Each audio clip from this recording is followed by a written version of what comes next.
Concerto de hoje, vamos falar de um tema ou um termo relativamente novo, mas de extrema importância e que vai além das relações de trabalho, vai além dos negócios. Vamos falar de recrutamento às cegas. Você já ouviu falar? Pois é, a gente vai destrinchar sobre esse tema, sobre esse assunto. Uma especialista no assunto, tem vivência nesse assunto também, nesse tema. Está aqui comigo Carolina Ignarra, que é CEO e sócia fundadora da consultoria Talento Incluir. Carolina, seja muito bem-vinda. Obrigada, Sebastião. É muito bom estar aqui com vocês, compartilhar um pouquinho do meu conteúdo, uma honra. Ótimo, muito obrigado pela sua disponibilidade de conversar com a gente, de compartilhar conhecimento aqui também para a gente levar para outros empresários, empreendedores também, Brasil afora. E eu queria conhecer um pouquinho mais da sua trajetória, Carolina, que você me fale da sua expertise também, do seu conhecimento e o trabalho que você desenvolve hoje na Talento Incluir. Bom, legal. Vou começar do jeito que a gente começa na inclusão, que é acessibilizando a minha apresentação para pessoas cegas. Eu sou uma mulher de pele branca, cabelos e olhos castanhos. Meus cabelos são de tamanho médio, ondulados nas pontas. Eu uso óculos de grau de armação escura, uma camiseta vermelha, atrás de mim uma prateleira com livros e objetos. E eu sou uma mulher cadeirante, apesar de não dá para ver aqui na imagem, né? Tô no quadradinho da tela. E a deficiência eu adquiri aos 22 anos, hoje eu tenho 44. Eu estava recém-formada na Faculdade de Educação Física, eu já dava aula nas empresas, então o meu mundo já era meio corporativo e já era o caminho que eu tinha decidido na minha profissão seguir. E por estar nas empresas, eu tenho uma história de volta ao trabalho muito rápida, assim, 3 meses depois do acidente eu já estava trabalhando de novo. E dentro das empresas, eu comecei a perceber a necessidade de incluir pessoas com deficiência, muito impulsionada pela lei de cotas, né? As empresas precisando contratar gente com deficiência. E aí eu empreendi, abri a Talento Incluir, que é uma consultoria que foca é uma ponte entre o mercado de trabalho e os profissionais com deficiência. A gente faz um trabalho de busca de pessoas com deficiência na sociedade para ocupar as posições, mas também a gente faz um trabalho de cultura, de convivência, de carreira e de acessibilidade. E aos poucos, né, faz 15 anos que eu empreendo, nosso negócio foi crescendo. Hoje Talento Incluir é um grupo Talento Incluir, que tem a Talento Incluir, a Talento Sênior, o InStock, que é um banco de imagens de pessoas com deficiência interseccionalizada com outras representatividades da diversidade, e também o InHub, que é um marketplace. Mas eu não falei a melhor parte de mim ainda. Eu sou mãe da Clara, uma adolescente de 17 anos, e sou esposa do Tato. E você é influenciadora digital também, que eu sei. Me conte um pouco desse seu trabalho também, que é um trabalho aí de divulgação dessa defesa que você faz de inclusão, né? Ah, sim, eu sou uma influenciadora iniciante, né? Eu falo que sou uma trainee de influenciadora. Eu fui um pouco resistente às redes sociais no começo, confesso aqui. Porque, para mim, a rede social estava muito ligada a saber da vida do outro, né? Até que a rede social começou a tomar corpo e começou a entregar muito conteúdo, muito aprendizado, a gente aprende, a gente ensina, então fui me afeiçoando um pouquinho.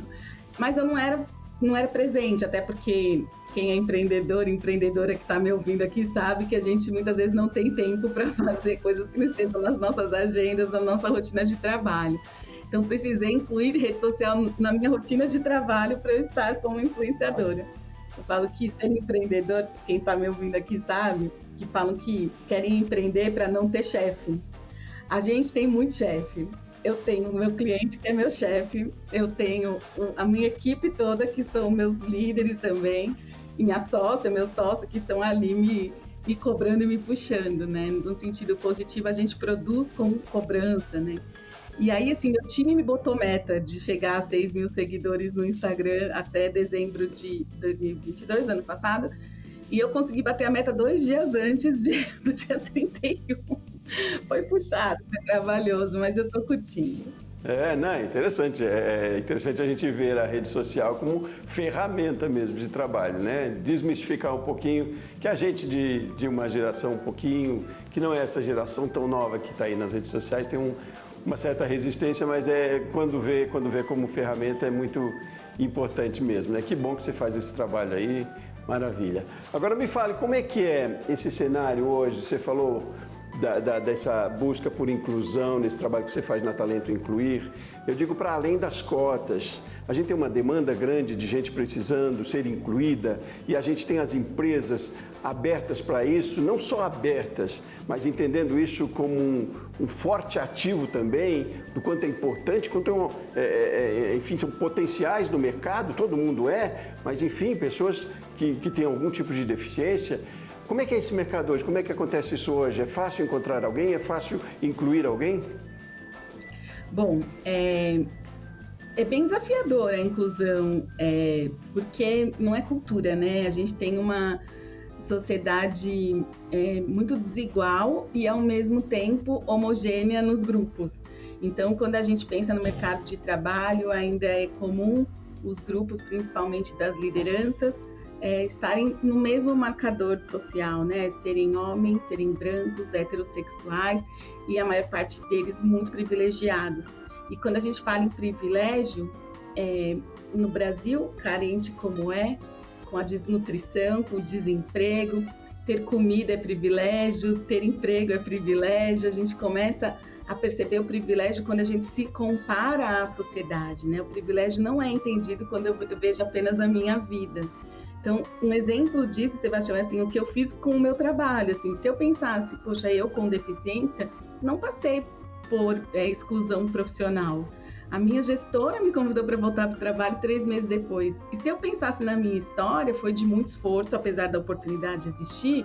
Eu precisava acordar muito cedo, eu precisei lidar com a minha deficiência no ambiente de trabalho, que foi muito desafiador. Tem um monte de desafio. Então, se eu olho só a minha história, eu falo, todo mundo pode. Mas não é verdade que todo mundo pode. Todo mundo pode a partir de uma oportunidade. E de uma oportunidade que entende que tem um histórico de exclusão, né? Então, a maior parte das pessoas são excluídas, às vezes, na família, na saúde, que não está preparada para atender, no caso, as pessoas com deficiência, e também na educação. Então, quando a gente chega no trabalho, a gente já tem um histórico de exclusão, né? A maior parte das pessoas com deficiência tem um histórico de exclusão. Então, sim, medidas como cota e privilégios só são entendidos quando a gente se vê comparado a uma sociedade que exclui, né? Uhum. Agora, esse trabalho do Talento Incluir, vocês recrutam pessoas? Como é que acontece esse trabalho na prática, no dia a dia? Bom, o processo de recrutamento e seleção, para pessoas com deficiência, ele tem algumas particularidades que precisam ser compreendidas para que o processo tenha, de fato, o respeito e a equidade garantida para as pessoas envolvidas. Uma delas é a questão da cota legal, quando a gente fala de empresas com mais de 100 colaboradores. Então, entender que é necessário contratar é importante. Mas, mais do que isso, é entender o que o negócio ganha com isso. E empresas que têm menos de 100 colaboradores, mas que querem diversidade, querem trabalhar de um jeito mais humanizado e até pensar que o negócio atinge mais pessoas quando ele tem dentro de casa pessoas diversas, aí a gente precisa tomar os mesmos cuidados, independente de obrigação legal. E como é que a gente faz? A gente divulga a vaga, a gente encontra o candidato, a gente apresenta para a empresa. Então, para o candidato, não muda nada ele fazer processo de seleção com a gente ou com qualquer outra empresa que faz seleção. Para a empresa, dentro da empresa, a gente prepara o gestor que abriu a vaga, explica para ele esse lance dos privilégios, explica para ele esse lance do histórico de exclusão da pessoa com deficiência. Então, ele já faz um processo de seleção intencional, numa intenção positiva. Eu vou incluir porque eu entendi a importância de incluir, e não porque eu preciso cumprir uma cota apenas. Então, preparamos o gestor. Depois, a gente prepara o gestor na hora que os candidatos vão ser apresentados. Olha, gestor, você vai conversar com um cara com nanismo, você vai conversar com uma candidata que é cega, e a gente dá as dicas para que ele fique o mais tranquilo e natural possível nessa conversa, inclusive para abordar sobre a deficiência.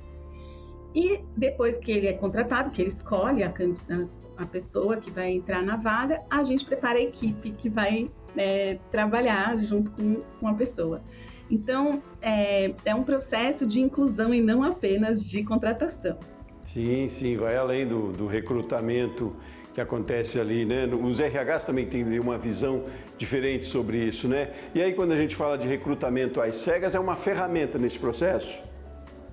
Bom, o recrutamento às cegas, né? Inclusive, eu escrevi um artigo que está no LinkedIn falando disso. Ele é uma prática que as empresas que estão abertas à diversidade, que estão motivadas a incluir mais pessoas diversas no seu ambiente corporativo, vem aplicando no dia a dia na hora de contratar. E o que eu trouxe ali no artigo é assim, não está certo, não está errado, não é bom, não é ruim, só precisa ser entendido o que é recrutamento às cegas, para que ele serve, em qual momento eu uso e o que eu faço depois dele. Quando a gente tem uma empresa com cultura de inclusão, quando eu faço esse trabalho de falar com os gestorantes, explicar para ele por que é importante cota, por que é importante reconhecer privilégio, eu não preciso esconder a deficiência da pessoa, porque o recrutamento às cegas é exatamente isso, esconder as características que possam ser motivos de exclusão. Então, por exemplo, se a gente não fala sobre idade no recrutamento às cegas, não fala sobre local de moradia, para a gente não fazer juízo de diferenças de classe social, a gente não fala sobre gênero, não fala se tem filhos, se não tem filhos, não fala sobre cor de pele, não fala sobre ter deficiência ou não. Então, esconde os principais recortes, marcadores sociais que a gente chama, para que seja para que tenha foco na competência, na experiência da pessoa. No caso da pessoa com deficiência, isso não ajuda muito, porque geralmente a pessoa com deficiência não apresenta um currículo comparável de experiências e de formação por causa da exclusão toda que vem antes. Então, para o recrutamento de pessoas com deficiência, a gente não indica recrutamento às cegas, a gente indica aculturamento. Mostra para a empresa por que é importante e o que a gente vai ganhar com isso, porque a gente ganha, sabe? É comum, Sebastião, vou fazer um comparativo com a educação.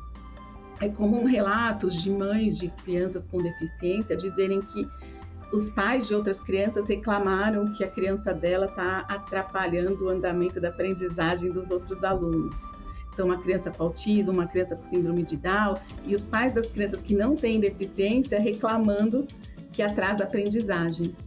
Isso ainda é comum, infelizmente, e isso não tem nenhum sentido, porque pode até ser que a professora precisa repetir uma ou duas vezes mais, porque tem um aluno com deficiência intelectual na sala. Mas certamente essa repetição vai reforçar a aprendizagem daqueles que já pegaram. E essa convivência com o diverso é tão incrível que, assim, nada paga essa oportunidade que o filho da pessoa tem de conviver com uma pessoa diferente, respeitar-la e valorizá-la, sabe? Nossa, parece tão mais evidente, né? O benefício parece tão mais evidente, né? Do que o não benefício, não sei se a gente pode até chamar isso, né? É muito curioso ainda que tenhamos que pensar dessa forma. É preciso ver pelo outro lado, né? Nossa, a empatia funciona muito, mas independente de ser empático ou não, mas tem resultado isso também, né? É efetivo isso, né, Carolina? Bom, meio que... diga. Não, vai lá. Meio que interrompi você porque fico instigado aqui a realmente participar bem da conversa. Mas eu preciso fazer um intervalo rapidinho. Vamos fazer um intervalo rapidinho aqui no Rumo Certo, Carolina? E a gente retoma nessa conversa, nesse tom e mais também, um pouco mais também. Tá bom? Rumo Certo faz um intervalo rapidinho, a gente volta já já.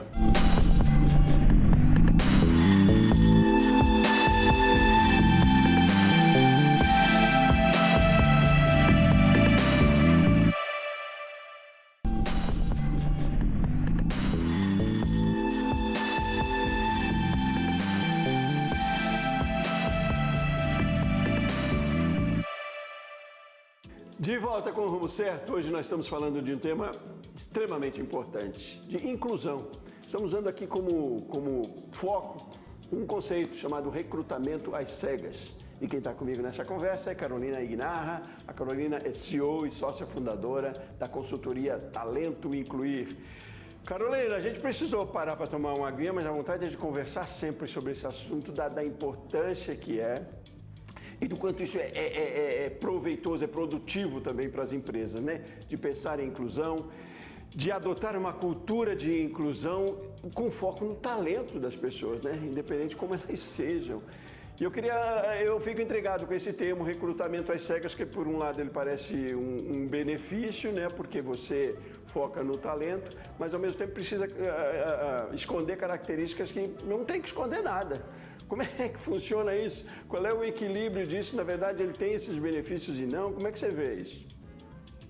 Assim, em diversidade e inclusão, a gente trabalha para o mundo valorizar a diferença. Então, quando eu penso que eu tenho que tirar a diferença do processo para a pessoa ser incluída, eu me deparo com a realidade de que o mercado não está preparado ainda, né? Que as pessoas não estão preparadas ainda para dar valor às diferenças. Agora, é uma ferramenta que tem os defensores. Eu falo que eu não defendo nem ataco, mas ao mesmo tempo eu preciso dizer que quando aplicado recrutamento e seleção, ou recrutamento e seleção às cegas, a gente precisa tomar alguns cuidados. Por que eu estou aplicando? Estou aplicando porque eu tenho liderança resistente a marcadores. Ok. Quando ele contratar uma pessoa sem enxergar as características principais, no dia a dia, essas características existem. E se ele é uma pessoa que vai excluir essas pessoas no processo de seleção, ele também vai excluir no dia a dia de trabalho. Então, não tem como a gente fazer o processo de seleção sem trabalhar a cultura na consequência. A gente pode tirar as características desde que tenha acompanhamento e um trabalho de mudança de cultura.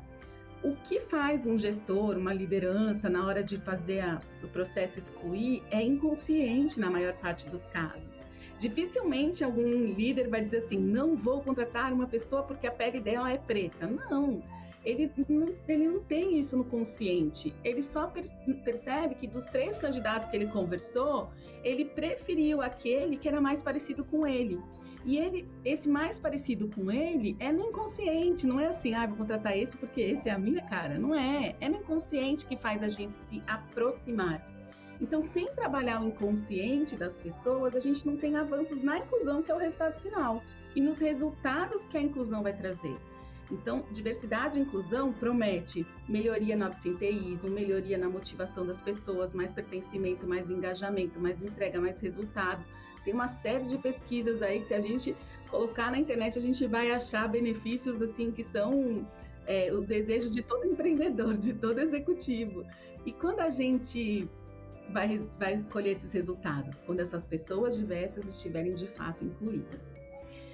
Eu queria até contar para vocês um case aqui de um cliente nosso, é um escritório de advogados, são 18 pessoas, incluindo sócios, então é um escritório pequeno. Quando eles buscaram a gente para apoiar na diversidade e inclusão, eles já tinham feito um processo de recrutamento e seleção às cegas. E aí eles perceberam que, no fim das contas, a pessoa que eles trouxeram no recrutamento às cegas era muito parecida com eles. Era um homem, era branco, era homossexual. E no caso desse escritório, 3 dos 5 sócios são homossexuais. Então, não mudou nada das diferenças que eles já tinham lá, sabe? Então, assim, resultados do recrutamento à cega virão se ele estiver muito bem planejado. Não é só tirar as características mais marcantes, tem uma série de coisas para fazer junto. A gente tem liderança, tem um papel importante nisso também hoje, né, Carolina? A gente está trabalhando sempre com essa ideia de, é claro que valorização de competências técnicas é muito importante na hora do recrutamento, né, das hard skills. A gente tem falado muito isso aqui, mas a importância da valorização das soft skills, que independente de como a pessoa seja fisicamente, ou enfim, né, como ela seja na sociedade, de que grupo ela venha, de que forma ela seja, que cor ela tenha, que tamanho ela tenha, são as competências pessoais, o seu conhecimento que são mais importantes, e as lideranças também precisam ver isso com outro olhar, né? Sair do discurso também para a prática. A gente tem muito o que fazer ainda, Carolina. Quando você vê, você tem mais satisfação com os retornos que você tem, eu digo inclusive até nas redes sociais, você vê, poxa, tem horas que me desanima de fazer esse trabalho e não sai do lugar. Como é que a gente está nesse cenário? As nossas empresas estão inteligentes culturalmente para entender a importância de resultados, até também de ter uma pessoa, não sei se eu posso dizer diferente, mas ter uma pessoa que não é igual a mim, e tudo bem, e melhor, e ótimo, junto de mim no trabalho? Como é que acontece isso hoje? Bom, eu vejo que, sim, eu estou satisfeita com as conquistas. Eu falo satisfeita não, eu estou contente, mas nunca satisfeita. Fico contente com as conquistas. Eu falo que nas redes sociais eu ainda alcanço gente que já está letrada, gente que já está comprada na minha causa. Então, mas eu vejo gente comprada, antes eu não via, né? Então eu vejo avanço. Mas falta muito, né? Quando a gente vê polêmicas com questões básicas, que é o tratar a mulher, que está acontecendo por conta do programa de TV, quando a gente vê polêmicas grandes acontecendo de exclusão de pessoas negras, de seguranças que expulsam crianças negras de uma loja de carros, a gente começa a desanimar um pouquinho. Porém, eu acredito muito na nova geração, assim, eu acredito muito nos jovens que estão mais abertos, que estão com as redes sociais recebendo bombardeio de informações, de possibilidades. Então, senão eu também acho que eu nem continuaria, nem acordaria de manhã se eu não acreditasse que a mudança virá, né? De toda forma, o que falta é a gente assumir fragilidades, assim, assumir erros, assumir que a gente aprendeu errado, que me falaram que não era para olhar para a pessoa com deficiência, que me ensinaram que velho é desatualizado, que me ensinaram que só a mulher magra é bonita. Eu preciso desconstruir tudo isso. A hora que eu consigo assumir que o que me ensinaram está errado, que eu estou pronta para desconstruir, a mudança vem. E um outro ponto importante que eu acho que está muito ligado à questão da exclusão com o lado desumano do mercado de trabalho. Quando a gente estava numa era de que pessoas são descartadas facilmente em prol de um resultado, a gente não conseguia olhar para isso que a gente está olhando agora. A gente está com uma mudança de mentalidade, mas ainda numa sociedade capitalista, numa sociedade que o lucro é o mais interessante, a gente vai passar por cima de pessoas. E enquanto o mercado continuar passando em cima de pessoas, tudo isso parece mimimi, tudo isso parece pouco, sabe?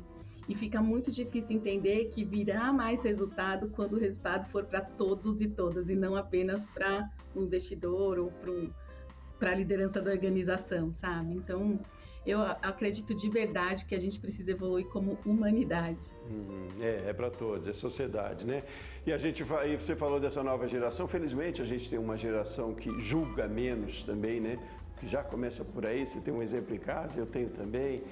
E isso é muito bom, isso nos dá uma luz, né? Pelo menos de que a gente está entrando numa linha de igualdade mesmo. É preciso usar o termo igualdade não só como conceito mesmo, na prática, no dia a dia, né? Naturalizar, como você disse também num artigo, né? A diferença que você fez entre normalizar e naturalizar, né? Que são coisas diferentes. A gente tem um minutinho e pouco ainda. Queria que você falasse um pouquinho mais sobre isso também, essa defesa, essas definições e a diferença entre elas, com as pessoas principalmente cadeirantes, como é o seu caso.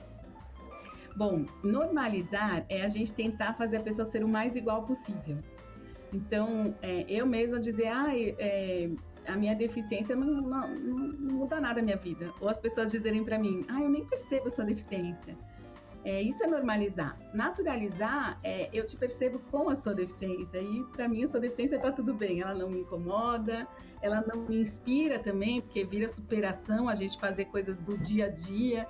Então, normalizar é o conceito que a gente viveu até hoje, de tentar ser o mais igual possível para a gente conseguir conviver. E o naturalizar é conviver bem com a diferença existindo. E sem precisar olhar com olhar de vítima, né, para outra pessoa, porque isso também diminui, né? Todos somos iguais mesmo, né? Pode ter as diferenças, mas somos iguais mesmo. Finalizando ainda, eu queria que você, falando do trabalho da Incluído, como você vê as empresas, eu não sei nem se eu posso chamar isso de orientação, mas qual é a percepção que você acha que as empresas deveriam ter, então, na prática mesmo, sendo pragmático, para contratar mais pessoas, para incluir mais, falando de gestão de pessoas agora? Bom, para incluir mais, a gente precisa entender que a inclusão não deve acontecer por obrigação. não deve acontecer apenas por conveniência, e a conveniência é mirar nos resultados que uma equipe diversa vai me trazer, ou no benefício para a minha imagem, ter pessoas diferentes na minha porta, né, atender meu cliente. Não é isso. É quando a gente faz por convicção. Então, nem obrigação, nem conveniência. É a convicção que vai trazer o resultado. E a convicção vem com tudo isso que a gente falou aqui. Letramento, empatia, assumir privilégios, entender que você chegou onde você chegou, sim, de fato, com muito esforço, mas com oportunidades também, e oferecer a pessoas com menos oportunidades as oportunidades que você teve, sabe? Então, de verdade é fazer porque o coração bate para isso. E pode até parecer piegas, pode até parecer que, poxa, como é que ela tem resultado no negócio dela pensando assim? Eu tenho resultado, gente, meu negócio cresce muito, cresce a cada ano, cresceu muito na pandemia, no primeiro ano, no segundo ano. Então, assim, acredita que quando você foca na pessoa diversa, na equidade, né, no dia a dia de cada pessoa, o engajamento e o pertencimento vem, elas entregam muito mais e o nosso negócio cresce. Você é um belo exemplo, instiga a gente também, eu acredito vai instigar muitos outros empresários, muitas outras pessoas que acompanham a gente aqui no Rumo Certo. Muitíssimo obrigado pela sua participação aqui, parabéns pelo seu trabalho, sucesso, que os teus 6.000 seguidores tripliquem aí em 2023, que mais pessoas conheçam a Caroline e a defesa que você faz, que é bonita, necessária, importante para as empresas e para a sociedade também.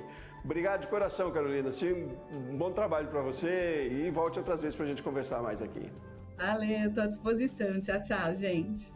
Tchau, tchau. Muito obrigado a você que acompanhou o Rumo Certo com a gente de hoje também. Eu volto no próximo programa. Um abraço grande e até mais.